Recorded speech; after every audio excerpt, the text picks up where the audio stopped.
المستقيم والصلاة والسلام على رسوله محمد وآله وأصحابه أجمعين. أما بعد فأعوذ بالله من الشيطان الرجيم. بسم الله الرحمن الرحيم. إن أول بيت وضع للناس للذي ببكة مباركا وهدى للعالمين فيه آيات بينات مقام إبراهيم ومن دخله كان آمنا ولله على الناس حج البيت من استطاع إليه سبيلا ومن كفر فإن الله غني عن العالمين. وقال الله تعالى في موضع آخر وأذن في الناس بالحج يأتوك رجالا وعلى كل ضامر يأتوك من كل فج عميق. وعن أبي هريرة رضي الله تعالى عنه قال قال رسول الله صلى الله عليه وسلم من حج لله فلم يرفث ولم يفسق رجع كيوم ولدته أمه. وعن أبي هريرة رضي الله تعالى عنه قال قال رسول الله صلى الله عليه وسلم الحج المبرور ليس له جزاء إلا الجنة صدق الله العظيم وصدق رسوله النبي الكريم ونحن على ذلك لمن الشاهدين والشاكرين والحمد لله رب العالمين. میں نے سورۃ آل عمران سے ایک آیات اور سورۃ حج سے ایک آیات کا ایک حصہ اور نبی کریم صلی اللہ علیہ وسلم کی احادیث میں سے دو حدیثیں میں نے آپ لوگوں کے سامنے پیش کرنے کی سعادت حاصل کی ہے، اور اس میں حج کا تذکرہ، اللہ تعالیٰ نے بھی حج کا تذکرہ فرمایا اور نبی کریم صلی اللہ علیہ وسلم نے بھی حج اور حاجیوں کی فضیلت ذکر کی ہے۔ حج جس طرح اسلام کی دیگر ارکان ہے اسی طرح اس میں اسلام بھی ایک اہم رکن ہے، ایک اہم فرض ہے، جس طرح دیگر فرضی ہے، فن بنائی اسلام ہے، اس میں ایک اہم بنا، اہم رکن اور اہم فرض و حج بھی ہے۔ اور اللہ تعالیٰ نے فرمایا کہ من استطاع الیہ سبیلا، جو اس حج کی طاقت رکھتے ہیں، راستے کا کوئی مسئلہ نہیں ہے اور جا سکتے ہیں، اس کے اوپر اللہ نے اس حج کو فرض کیا۔ ہر مسلمان مومن عاقل بالغ جس کے پاس وسائل ہے جا سکتے ہیں، واپس آ سکتے ہیں، راستے میں کوئی خطرہ نہیں ہے، بیمار نہیں ہے، کوئی مسئلہ نہیں ہے، تو اس طرح مسلمان کے اوپر حج اللہ نے فرض کیا۔ اس آیات کے اندر بھی اللہ نے فرمایا کہ ان اول بیت، سب سے قدیم گھر، پہلا گھر، وضع للناس، جو اللہ نے اس روئی زمین کے اوپر لوگوں کے لیے اللہ نے بنا لیا، ان اول بیت وضع للناس، اور پھر آگے اللہ نے اس کے فضیلت ذکر کی، برکت ذکر کی، اور فرمائے کہ للذی ببکۃ مبارکا وہدی للعالمین، وہ بکہ ہے، بکہ مکے کا نام ہے، مکہ المکرمہ، بیت اللہ شریف، سب سے قدیم گھر، روز زمین کے اوپر سب سے بہترین عبادت خانہ جو اللہ نے تمام مسلمانوں کے لیے اور آدم علیہ السلام سے لے کر نبی کریم صلی اللہ علیہ وسلم کے آخری امتیوں تک اللہ نے اس کو ایک بہترین عزت کا گھر، احترام و برکت کا گھر بنائے ہوئی. اور قرآن نے بھی اس لیے فرمایا کہ اول بیت، وجہ ایک یہودی یہ دعویٰ کر رہے کہ سب سے قدیم گھر ان کا جو ہیکل سلمانی ہے اور بیت المقدس ہے ان کا خیر کہ یہ ہے. اللہ فرماتے کہ نہیں، سب سے قدیم قریب ہے. علامہ اقبال فرماتے کہ دنیا کے بت قدوں میں پہلا وہ گھر خدا کا، ہم اس کے پاس باہ و پاس باہ ہمارا. سب سے قدیم گھر، قدیم عبادت خانہ اللہ تعالیٰ کا یہ گھر ہے جو مکے کے نام سے مکہ ہے، بیت اللہ شریف ہے. اور اللہ نے فرمایا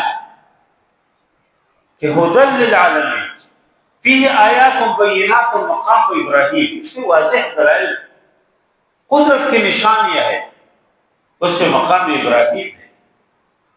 اور فرمایا کہ جو ایک بار داخل ہو جائے ومن دخلہ کان آمنا، وہ امن میں، ومن دخلہ کان آمنا.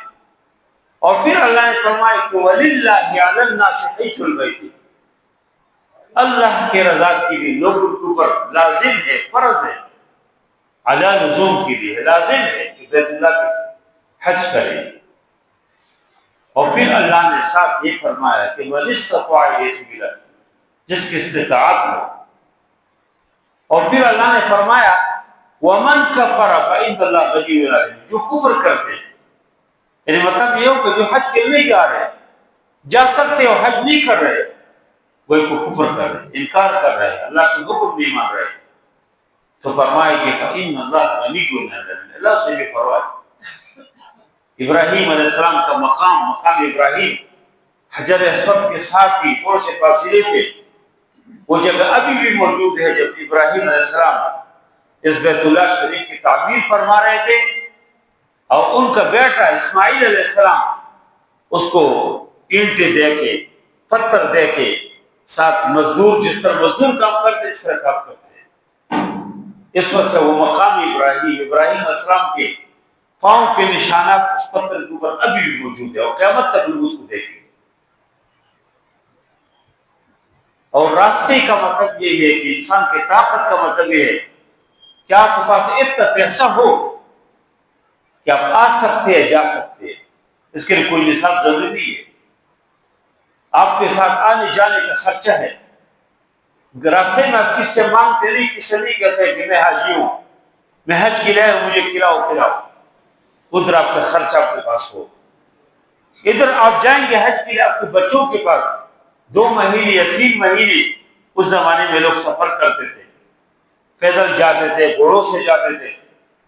تو اتنے وقت کے لیے یا ابھی لوگ جہاز سے جاتے ہیں 40 دن تقریباً لگاتے ہیں. تو اسی دوران آپ کے گھر میں بچے ویسے لوگ سے مانگ رہے کہ ہمارے والد صاحب حج کے لیے گئے، ہمارے گھر میں کچھ نہیں ہمیں دو. یہ نہ ہو. آپ کے پاس خود بھی خرچہ ہو، آ سکتے جا سکتے، کس سے مانگنے کی ضرورت نہیں ہے. آپ کے بچے بھی اس دوران کس سے مانگنے کے اوپر مجبور نہ ہو. راستہ بھی ٹھیک ہو، کوئی خطرہ نہیں ہے، کوئی ڈر نہیں ہے، کوئی مسائل نہ ہو، اور آپ خود بھی بیمار نہیں ہے، کوئی مسئلہ نہیں ہے. تو یہ طاقت نشان ہے. سارے مفسرین یہی کہتے ہیں. پھر حج کے لیے جانا چاہیے. اور پھر سورۃ حج میں بھی اللہ نے فرمایا وَأَذِّن فِي النَّاسِ بِالْحَجِّ يَأْتُوكَ رِجَالًا وَعَلَىٰ كُلِّ ضَامِرٍ يَأْتِينَ. اللہ نے فرمایا کہ تم حج کے لیے اعلان کرو، لوگ ہر طرف سے آئیں گے. کوئی کمزور اور لاغر قسم کے اونٹنی کے اوپر سوار ہو کے آئیں گے، کوئی پیدل آئیں گے، کوئی دور سے آئیں گے، کوئی قریب سے آئیں گے. ابراہیم علیہ السلام نے جب بیت اللہ شریف کی تعمیر مکمل کی، اللہ نے اس کو یہ حکم دیا کہ وَأَذِّن فِي النَّاسِ، لوگوں میں اعلان کرو اس بیت اللہ کے لیے کہ یہ کہو لوگوں سے کہ اللہ نے اپنے گھر تعمیر کیا اور جس کی حج کرو. ابراہیم علیہ السلام نے فرمایا کہ یا اللہ اس پہاڑوں کے درمیان یہاں تو کوئی انسان نہیں ہے، یہاں میرے آواز کون سنیں گے؟ اللہ تعالیٰ نے فرمایا کہ تم اعلان کرو، تم آواز کرو، پہنچانا، لوگ کے دلوں میں ڈالنا وہ اللہ کا کام۔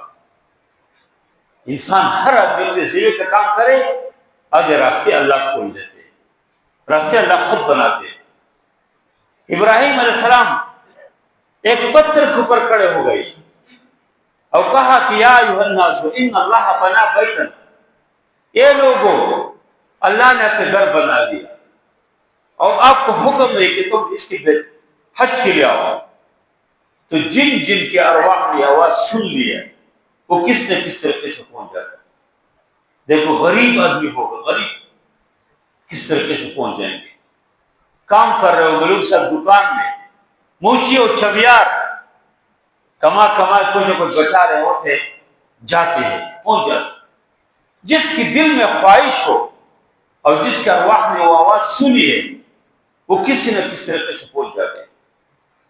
اور جو آدمی جس کا ارواح اس آواز سے محروم ہے، یا جس کی دل میں جذبہ نہیں ہے، اصل جذبہ بھی ایک چیز ہے، جس کی دل میں سوچ نہیں ہے، بیت اللہ کی اہمیت اور عظمت نہیں ہے، حج کی اہمیت نہیں ہے، وہ لوگ بڑے پیسے والے اور نہیں جا سکتے۔ اللہ نے نہیں بلایا، اپنے گھر میں نہیں بلایا، وہ نہیں جا سکتے، بڑے پیسے والے، اور ایسے وہ زندگی گزر جاتے ہیں کہ محروم ہو جاتے ہیں۔ اور لوگ یہ بھی سمجھتے ہیں کہ شاید اس سے پیسوں میں کمی آ جائے، نہیں، اس سے مال کم نہیں ہوتے۔ حضرت عبداللہ بن مسعود رضی کی روایت ہے، نبی کریم صلی اللہ علیہ وسلم نے فرمایا کہ تتابعوا الحج والعمرہ، حج و بیت اللہ مسلسل کرو، حج و عمرہ یہ کرو۔ اور پھر نبی کریم صلی اللہ علیہ وسلم نے فرمایا فَإِنَّهُمَا يَنْفِيَانِ الْفَقْرَ وَالذُّنُوبَ، فرمایا کہ یہ دو چیزیں جو ہے، یہ عمرہ اور یہ حج، یہ انسان کی فقر بھی ختم کرتے ہیں، فقر ختم ہو جاتے، فقیر نہیں بنے گا، وہ ذنوب و گناہوں کو بھی مٹاتے ہیں۔ جو حج و بیت اللہ کے لیے، حج کے لیے جاتے ہیں، عمرے کے لیے جاتے ہیں، تو اس کی فقر اللہ ختم کرتے ہیں۔ نبی کریم صلی اللہ علیہ وسلم کا وعدہ ہے، اللہ کے نبی نے فرمایا فَإِنَّهُمَا يَنْفِيَانِ الْفَقْرَ وَالذُّنُوبَ، فقر اور گناہ ختم ہو جاتے سے۔ اور نبی کریم صلی اللہ علیہ وسلم نے فرمایا كَمَا يَنْفِي الْكِيرُ خُبْثَ الْحَدِيدِ وَالذَّهَبِ وَالْفِضَّةِ، جس طرح بٹی ہوتی ہے، آگ کے اندر لوہا لوگ ڈالتے ہیں، لوہے کی میل کچل ختم ہو جاتے ہیں، سونے اور چاندی کو آگ میں ڈالتے ہیں، اس کی میل کچل ختم ہو جاتے ہیں۔ اسی طرح ایک مسلمان اور مومن جب حج کے لیے جاتے ہیں، جب وہ عمرے کے لیے جاتے ہیں، اس کی فقر بھی ختم ہو جاتے ہیں، فقر ختم، اس کی گناہ اللہ تعالیٰ مٹاتے ہیں، گناہ ختم ہو جاتے ہیں۔ اور نبی کریم صلی اللہ علیہ وسلم نے فرمایا کہ من حج للہ، ابو ہریرہ کی روایت ہے اور یہ سارے بخاری شریف کی روایات، فرمایا کہ من حج للہ، جو اللہ کی رضا کے لیے حج کرے، فلم یرفث ولم یفسق، اور حج پہ جائے اور وہ گناہ کا کام نہ کرے، کوئی بے حیائی کا کام نہ کرے، کوئی غلط کام نہ کرے، اور رجع، واپس ہو جاتے کہ یوم ولدتہ امہ، اس طرح واپس ہو جاتے جس طرح ماں سے پاک و صاف جنا تھا، گناہوں سے پاک و صاف تھا جب پیدا ہو گیا تھا، اسی طرح پاک و صاف حج سے واپس ہو جاتے، گناہ مٹ جاتے، گناہ ختم ہو جاتے۔ اللہ کے نبی صلی اللہ علیہ وسلم نے فرمایا کہ ان الحج یہدی ما کان قبلہ، حج پہلے تمام گناہوں کو معاف کر دیتے۔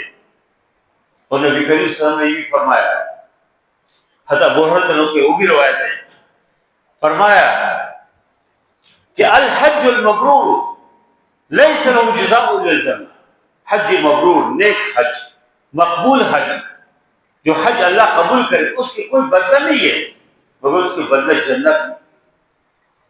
الحج المبرور لیس له جزاء الا الجنہ، اس کی بدلہ وہ نہیں بس جنت ہے۔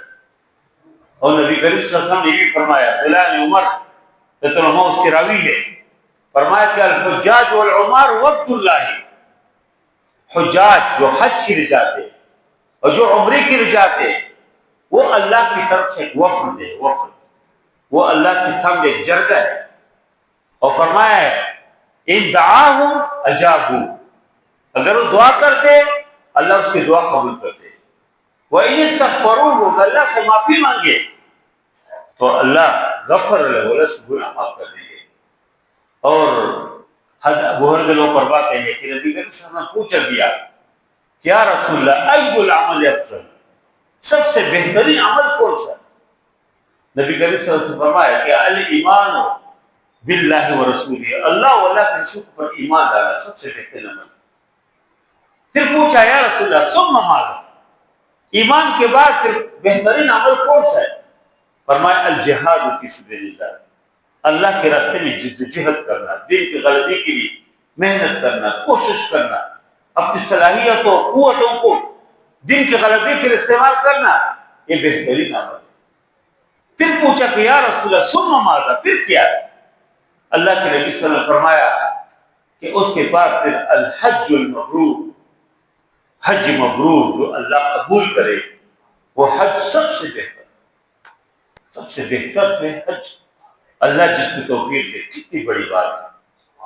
اس میں انسان غریب بھی نہیں ہوتے، اللہ اور دیتے ہیں، اللہ اور دیتے ہیں۔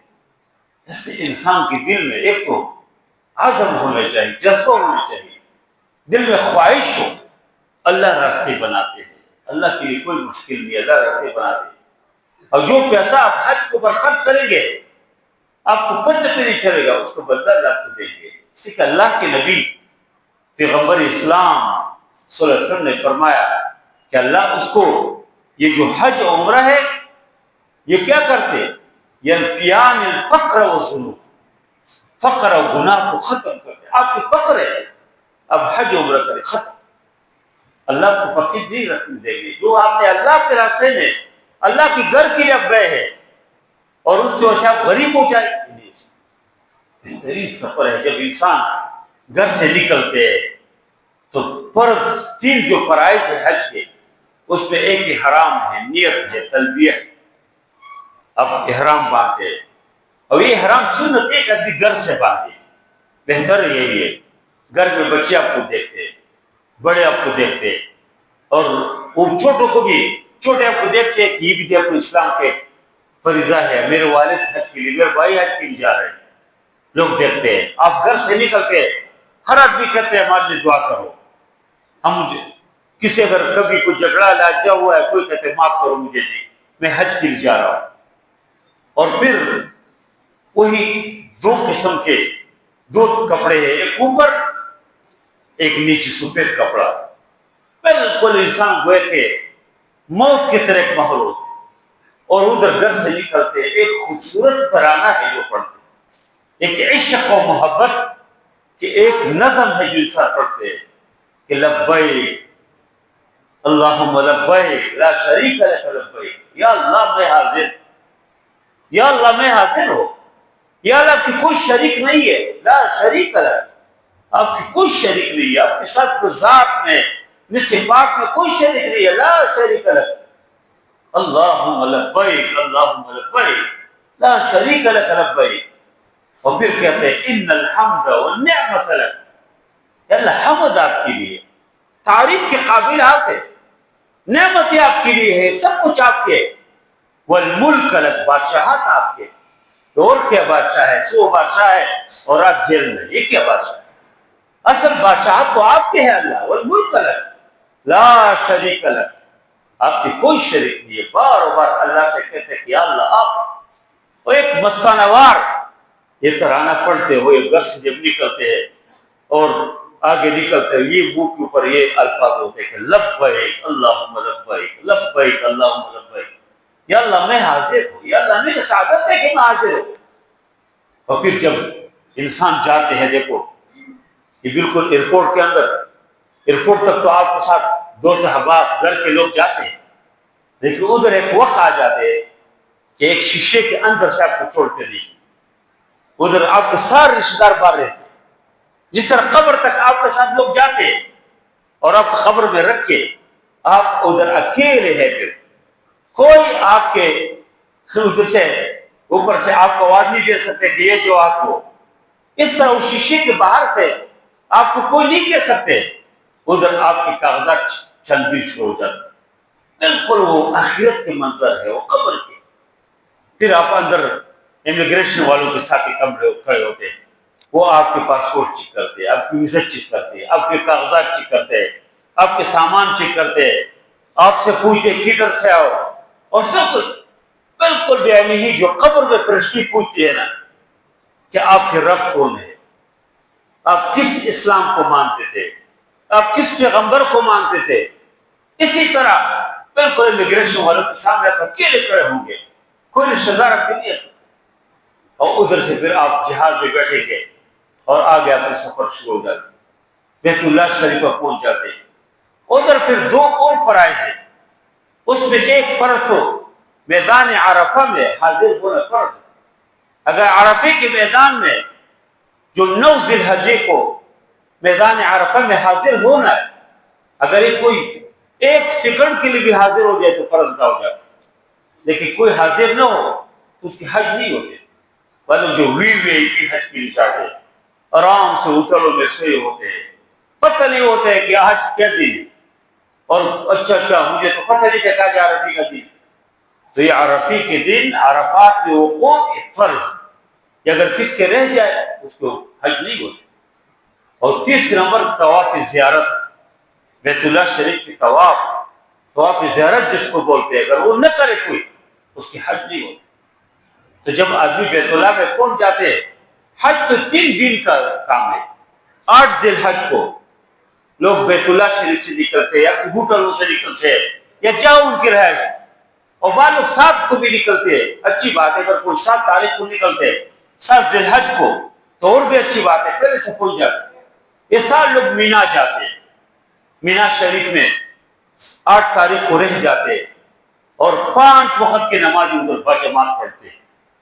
پھر 9 تاریخ کو فجر کی نماز پڑھ کے جو عرفے کے دن جس کو عرفہ کہتے ہیں، اور ادھر سے پھر مینا سے لوگ نکلتے ہیں، اور وہ آگے یا فجر سے پہلے یا سورج جب طلوع ہوتے ہیں لوگ نکلتے ہیں، اور آگے عرفات کے وہ سیدھ میدان کی طرف جاتے ہیں، اور بالکل ایک قیامت کے منظر ہوتے ہیں، سارے لوگ، بادشاہ ہو، گدا ہو، وزیر اعظم، صدر، چیف جسٹس، گورنر، یہ کوئی نہیں، تیرے دربار میں پہنچے سب یہ ایک لباس میں، کوئی بڑا چھوٹا نہیں اس میں، سب اللہ کے سامنے گڑگڑا رہے ہوتے، اور ہر آدمی اللہ سے مانگ رہے ہوتے۔ ادھر پہ عرفے کے دن سب سے بہترین عبادت دعا ہے کہ انسان اللہ کی سامنے گڑگڑائے، اللہ اپنے شان کے مطابق اس جسمانی دنیا میں آ جاتے ہیں، اور لوگ جو دعا کرتے ہیں اللہ اس کی دعا قبول کرتے ہیں۔ پھر اس میں عصر اور ظہر کی نماز ایک ہی جماعت سے بجماعت پڑھنا اکٹھے، یہ سنت ہے، اللہ کے نبی صلی اللہ علیہ وسلم نے ظہر اور عصر کو ملایا اسی عرفات کے میدان میں۔ پھر جب سورج غروب ہو جاتے ہیں ادھر سے سارے حاجی نکلتے، اور دیکھو ویسے تو نماز کا وقت ہے، نماز کی اہمیت ہے، سورج غروب ہو جائے نماز پڑھیں گے، لیکن اللہ کے نبی صلی اللہ علیہ وسلم فرمائے کہ نہیں، ادھر نماز نہیں پڑھنا، مزدلفہ پہنچنا ہے، رات جتنی بھی دیر سے ہو جائے کوئی مسئلہ نہیں، مزدلفہ پہ جانا ہے، اور مزدلفے پھر مغرب اور عشاء کی ایک جماعت سے ملانا ہے، جمع بین الصلاتین۔ یہ ہماری بہت افسوس کی بات ہے کہ بعد میں ادھر بھی یہ نہیں کرتے، یہ ثابت ہے، حدیث سے کیوں تکلف کرتے، جدھر بھی ثابت ہے، سفر میں جمع بین الصلاتین ثابت ہے، اور اللہ کے نبی صلی اللہ علیہ وسلم کبھی سفر کے بغیر بھی کیے، دن کو سمجھے، لوگوں نے ویسے دن کو مشکل بنائے، دن بہت آسان ہے، اللہ کے نبی صلی اللہ علیہ وسلم کبھی سفر کے بغیر، حدیث میں ہے نا کہ ولا خوف ولا مطر ولا سفر، کوئی خوف نہیں ہے، کوئی بارش نہیں ہے، کوئی سفر نہیں ہے، پھر بھی جمع کیا۔ تو جب آدمی سفر میں ہو تو کر سکتے، خاص کر حج کے ادھر پھر مغرب اور عشاء مزدلفے میں جمع کرتے ہیں، اور مزدلفے پہ رہتے ہیں رات، وہ رات بہت بابرکت رات ہے، وہ جو مزدلفے میں رہتے ہیں بہت زیادہ بابرکت رات، بہت خیر سے بھرپور ہے، لوگ عبادت کرتے ہیں، دعائیں کرتے ہیں، اللہ سے مانگتے ہیں، اللہ کے سامنے گڑگڑاتے ہیں، پھر رات ادھر گزار کے 10 ذی الحج کو فجر کی نماز ادھر باجماعت ادا کرتے ہیں، اور پھر سورج کے طلوع ہونے کے ساتھ ساتھ ادھر سے نکلتے اور پھر مینا کی طرف جاتے ہیں۔ مینا وہی وسیع میدان ہے جہاں پر ابراہیم علیہ السلام کو جب اللہ نے حکم دیا تھا کہ بیٹے کو ذبح کریں، تو ادھر ابراہیم اپنے بیٹے کو لے کے جا رہے تھے ذبح کرنے کے لیے، شیطان آ گیا۔ شیطان نے کہا تم عجیب آدمی نہیں ہو، ایک ہی بیٹا اللہ نے دیا، کاش کو پوچھ گیا، کچھ نہ کچھ چلنے پھرنے قابل ہو گیا کہ تو ذبح کر رہے ہو۔ ابراہیم علیہ السلام نے پتھر اس کی طرف پھینک دیا، پھر آگے بڑھے، پھر شیطان آ گیا اور کہا خدا کے بندے ایک خواب ہے اور تم یہ کرتے ہو۔ پھر آگے 3 جگہوں میں شیطان آ گیا۔ تو یہ حاجی جب مزدلفے سے نکلتے پہلا کام یہ کریں گے کہ مزدلفے سے پتھر لیں گے، 7 کنکریاں، تھوڑا زیادہ لے اگر راستے میں گم ہو جائے تو پھر وہ جو بڑے شیطان ہے اس کو 7 کنکریاں مارتے، بالکل بالکل چپل نکال کے اور مارتے ہیں، اور پیچھے ہٹتے اور پھر مارتے، ایسا نہیں، یہ علامتی شیطان۔ اپنے شیطان سے بغض کا اظہار کرنا، شیطان سے نفرت کا کہ شیطان آپ کے اوپر اللہ کی لعنت ہو، تم بہت مقبوض چیز ہو، اور شیطان کو پھر لوگ کنکریاں مارتے ہیں، اور ادھر سے پھر 7 کنکریاں اس دن مارتے ہیں۔ اور نبی کریم صلی اللہ علیہ وسلم نے بھی فرمایا کہ کنکریاں ادھر مینا کے میدان سے نہ لیں، اس لیے کہ مینا میں جو پتھر ہوتے ہیں، کنکریاں جو رہ جاتے ہیں، یہ ان لوگ کے جس کے حج قبول نہیں ہے۔ دیکھو اگر 40 لاکھ حاجی ہو اور ہر حاجی 7 کنکریاں مارے اور 3 دن 21 کنکریاں مارے تو پہاڑ ہونے چاہیے، لیکن کوئی کریل نہیں ہے کہ اٹھاتے، کوئی چیز نہیں ہے، خود بخود غائب ہو جاتا۔ یہ جن لوگ کے حج قبول ہو جاتے اس کے کنکریاں بھی غائب ہو جاتے، لیکن کچھ لوگ جو بدقسمت لوگ اس کے حج قبول نہیں ہوتے اس کی کنکریاں ادھر رہ جاتی۔ اللہ کے نبی سے فرمایا ادھر سے پتھر نہ اٹھاؤ، اور پھر ادھر سے جب سب کنکریاں مارتے ہیں پھر دوسرا کام قربانی ہے، ادھر تو قربانی کرتے، اور اس کے بعد پھر تیسرا کام یہ ہے کہ اپنے بال کو صاف کرتے اور پھر بیت اللہ شریف کے اس دن طواف کرتے، تب بھی صحیح ہے، ورنہ 11 ذی الحج کو 12 ذی الحج تک آپ کے پاس ٹائم ہے، پھر 13 ذی الحج اگر کسی کو جلدی ہو تو پہلے سے کر۔ اب یہ طواف فرض ہے، اس لیے یہ بیت اللہ شریف کی جو پورے سفر ہے بہت خوبصورت سفر ہے۔ یہ انسان کو یہ کہتے ہیں کہ تم اللہ کو یاد کرو، آخرت کو یاد کرو۔ ایک کپڑے کے اندر ملبوس ایک طرح لباس انسان کو قبر اور کفن یاد دلاتے۔ جب انسان امیگریشن والوں کے پاس جاتے تو فرشتوں کی حساب کتاب انسان کو یاد ہونی چاہیے۔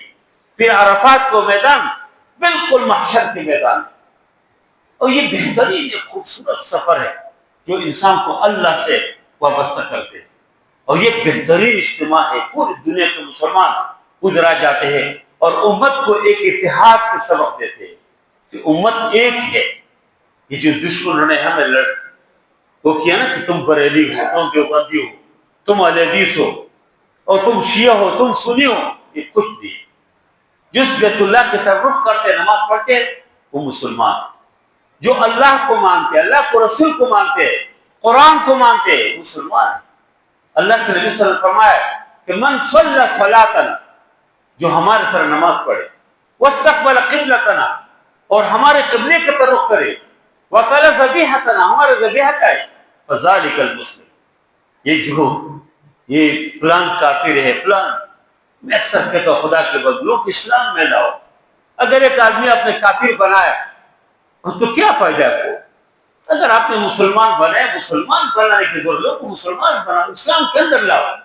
تم لوگ کو کافر بنا رہے، یہ کافر ہے، وہ کافر ہے، وہ کافر ہے، اور اسٹمپ ساتھ ہے اور ہر آدمی کو اوپر لگا، بالکل غلط۔ یہ حج میں بتاتے ہیں کہ پوری دنیا کے مسلمان ادھر، شیعہ بھی ادھر ہوتے ہیں، سنی بھی ہوتے ہیں، اور ساری دنیا کے لوگ، اور کافروں کی نظر میں بھی ایک ہی۔ یہ ہمارے اپنے درمیان اختلاف۔ ابھی یہ جو کچھ ہو رہے ہیں مسلمانوں کے ساتھ، ہم کل کے کہتے ہیں کہ اسلام کے خلاف، کہتے ہیں کہ جو بھی مسلمان ملک ہو اس کے پاس ایک بم بناتے حق نہیں ہے اس کو، کہتے ہیں ہم اس کو ماریں گے۔ جو بھی مسلمان ملک ہے وہ کہتے ہیں اسلام کا جنگ ہے، اسلام کے خلاف ہم لڑ رہے ہیں، جو بھی مسلمان ہے ایٹم بم بنا رہے ہیں، چھوڑ گے نہیں، ہم اس کو ماریں گے۔ دیکھو اس نے فلسطین کے اندر کیا کیا، ادھر جو اس نے جتنے لوگوں کو شہید کیا، دیکھو اس نے کتنے اہم لوگوں کو، اس میں شیعہ بھی ہے، اس میں ہر طرح کے لوگ، دیکھو اس نے حزب اللہ کے جو بڑے تھے اس کو بھی شہید کیا۔ اس میں حماس کے اسماعیل حنیہ جو سنی تھے اس کو بھی شہید کیا. ادھر بھی جو بھی اس کو ملتے وہ شہید کرتے. وہ نہیں دیکھتے کہ یہ کون ہے, وہ کہتے یہ کلمہ گو ہے, یہ مسلمان ہے. اس لیے اللہ تعالیٰ کرے کہ مسلمان بھی ہو جائے. لیکن الحمدللہ بڑی خوشی کی بات ہے کہ امت بیدار ہو گئی تھی. یہ امت کے اندر اللہ نے بیداری لا.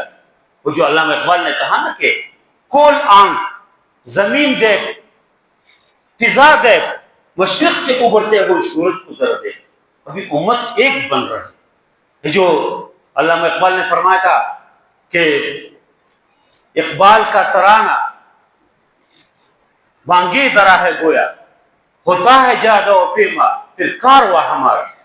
مسلمان ہو, اس امت کی کاروان پھر ایک ہو رہا ہے. اللہ اس اسلام کو غالب کریں گے. اس اسلام ہے غلبی کے لیے, مغلوبیت کے لیے نہیں ہے. اللہ اس کو غالب کریں گے.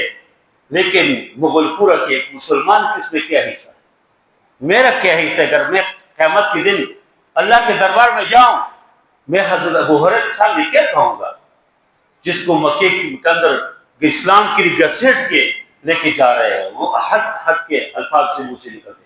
میں عمار کے سامنے کیا کہوں گا؟ یہ آج رحمان مسجد کے نوجوان عمار بن یاسر کے سامنے حاضر ہو, کیا کہیں گے؟ وہ کہیں گے کہ میں نے تو اپنے والدہ کو بھی شہید کروایا, میرے بزرگ والد یاسر کو بھی دشمن نے نہیں چھوڑا, تم مزے سے بیٹھے تھے. میں حضرت بلال کے سامنے کیا جواب دوں گا؟ میں صہیب رومی کو کیا جواب دوں گا؟ میں ان صحابہ کرام کو, اور خود نبی کریم صلی اللہ علیہ وسلم جس سے دان شہید کے اسلام کے لیے. اللہ اس اسلام کو غالب کریں گے. لیکن ہر مسلمان یہ سوچے کہ اس مسلمان کے لیے, اس اسلام کے لیے میرا پیسہ خرچ ہو رہا ہے, اس اسلام کی غلبی کے لیے میرے وقت خرچ ہو رہے ہیں, میرے زبان اس کے استعمال ہو رہے ہیں. اس لیے میرے بھائیوں, اب بہت الحمدللہ باشعور لوگ ہیں, ایجوکیٹڈ لوگ ہیں, جن کے لیے اپنے چیزوں کو استعمال کرے. یہ دنیا اللہ نے ہمارے لیے پیدا کیا, اللہ ہمیں دیں گے. کتوں کو اللہ دیتے, اللہ گدھوں کو دیتے, ہمیں کیوں نہیں دیں گے جو ہم اللہ کی بندے ہیں. وَلَقَدْ كَرَّمْنَا بَنِي آدَمَ, معزز لوگ ہیں, محترم انسان کو اللہ نے بہت قدر دی ہے. پھر اللہ نے ہمیں ایمان کی عظیم و بہترین خوبصورت ایمان اللہ نے نصیب کی. نبی کریم صلی اللہ علیہ وسلم کی امت میں اللہ نے ہمیں پیدا کی. اللہ نے ہمیں کیوں نہیں دیں گے؟ اللہ نے دیں گے, لیکن ہم دین سے اپنے آپ کو کبر کریں. دنیا کے اندر مسلمان, اب فلسطین کو ذرا بچوں کو دیکھیں, کل یقین جانے کہ میری چیخی نکل گئی. دو چھوٹے بھائی ہیں, ایک 3 سال کے, ایک 4 سال کے, اور دونوں زخمی ہیں. وہ جو 4 سال کا بچہ ہے اپنے 3 سال کے بچے کی یہاں سے خون کو وہ صاف کر رہے ہیں, اور چھوٹا بچہ کہتے ہیں میرے امی کی گھر ہے, میرے امی اور والدہ لوگ شہید ہے. یہ لوگ اللہ کے دربار میں حاضر ہو تو یہ حکمران کیا جواب دیں گے اس کو؟ ایک بچہ ہے, والد صاحب پڑا ہوا ہے, اور والد سے وہ ایسے عجیب انداز سے مخاطب ہے. اور ابھی ادھر مظالم جو کر رہے ہیں, ابھی جو نوجوانوں کو شہید کر رہے ہیں, وہ ہنس ہنس کے جا رہے ہیں. ایسے انسان حیران ہو جاتے ہیں اس زمانے میں ایسے مخلوق کدھر سے آیا.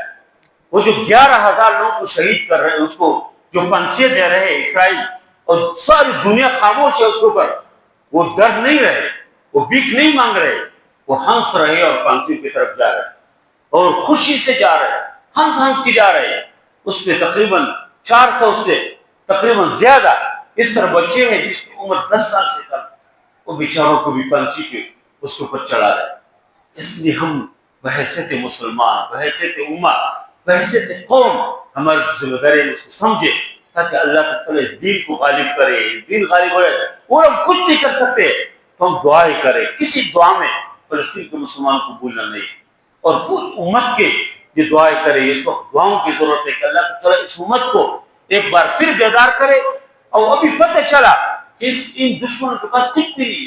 اس نے ویسے ایک ہوا شروع کیا تھا جب یہ کی جگہ جاتے تھے, اور ہمارے پاگل لوگ ان کو سونے کے جہاز بھی دیتے تھے, اور پھر خواتین کو نکال کے اس کے سامنے نچواتے تھے, اور پتہ نہیں کہتے نوبل انعام اس کو دے, یہ کرو وہ کرو.